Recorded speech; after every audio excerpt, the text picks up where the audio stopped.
अस्सलाम वालेकुम। स्टेप 1 मैं आपकी उर्दू की टीचर मिसूमा बात कर रही हूँ। कैसे हैं आप सब लोग? उम्मीद है कि आप लोग अपनी छुट्टियाँ बहुत अच्छे तरीके से गुजार रहे होंगे। आप सबको मेरी तरफ़ से नया साल बहुत बहुत मुबारक हो। और इसके साथ ही हम आज के सबक का आगाज़ करते हैं, जो कि है ग्रामर का एक टॉपिक जिसका नाम है वाहिद जमा। तो मज़ीद आगे बढ़ने से पहले मैं आपको ये बात वाज़ेह कर दूँ कि वाहिद जमा होते क्या है। जी, किसी भी एक इस्म या चीज़ को वाहिद और एक से ज़्यादा को जमा कहते हैं। इसकी वजाहत मैं आपको मिसाल से करती हूँ। मिसाल के तौर पर अगर एक चीज़ है कोई, तो हम उसको वो वाहिद होती है। मिसाल के तौर पर अंडा एक है जो कि है वाहिद। और जब ये एक से ज़्यादा होंगे, 2 होंगे, 3 होंगे, दर्जन होंगे या 2 दर्जन होंगे, तो ये है, इनको हम क्या कहेंगे? अंडे। और ये इनकी जमा है।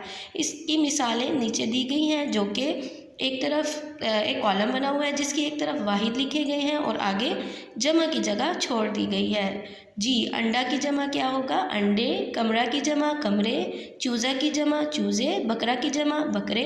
परिंदा की जमा परिंदे। अच्छा, और इनकी जमा बनाते हुए आपने ये बात गौर की कि जिन इसम के आखिर में अलीफ या हे आया, तो उनकी जमा बनाने के लिए हमें सिर्फ बढ़िया का इजाफा करना है। उसके आगे बढ़िया लगाने से हमें जमा हासिल हो जाती है। जी, और ये सारे जमा जो दी गई हैं वो अलिफ और हे वाले अल्फाज हैं, जिनको हमने सिर्फ बढ़िया लगाकर इनकी जमा बनानी है। और इसकी प्रैक्टिस हम पहले कर चुके हैं। और आज का जो हमारा काम है वो है नर्दबान सफ़ा नंबर 18, जिसमें 2 सवाल दिए गए हैं। पहले सवाल है कि ज़ख़ीरा अल्फाज में से दुरुस्त जमा तलाश करके वाहिद के सामने लिखिए। ऊपर अल्फाज दिए गए हैं: कमरे, चश्मे, गुब्बारे, बस्ते, पतीले। इसी तरह नीचे एक कॉलम दिया गया है जिसमें एक तरफ वाहिद लिखा हुआ है और आगे जमा का एक कॉलम है। तो ऊपर से आपने जमा ढूंढकर उनके आगे उसकी जमा लिख देनी है, जो कि सिर्फ बढ़िया लगाने से जमा बन जाएगी।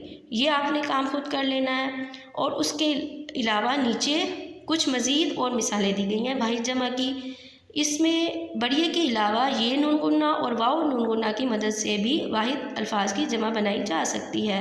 मिसाल के तौर पर पहला लफ्ज़ है किताब, तो इसकी 2 तरीके से जमा हम बना सकते हैं, एक तो किताबें और दूसरा किताबों। ये इस बात पर इन्हिसार करते हैं कि हम इस जुमले में हम इसका किस तरह इस्तेमाल करते हैं। इसकी मज़ीद वजाहत हम अगले इसबाक में कर लेंगे। और ये सब जो जमा है वो आपने अच्छी तरह याद कर लेनी है। उम्मीद है कि आज का ये सबक आपको बहुत अच्छे तरीके से समझ आ गई होगी और आप अपना ये सबक सफ़ा नंबर 18 है वो अच्छे तरीके से हल कर लेंगे और अच्छी तरह याद भी कर लेंगे। मज़ीद अगर कोई मुश्किल होती है तो आप मुझसे पूछ सकते हैं। अल्लाह हाफ़िज़।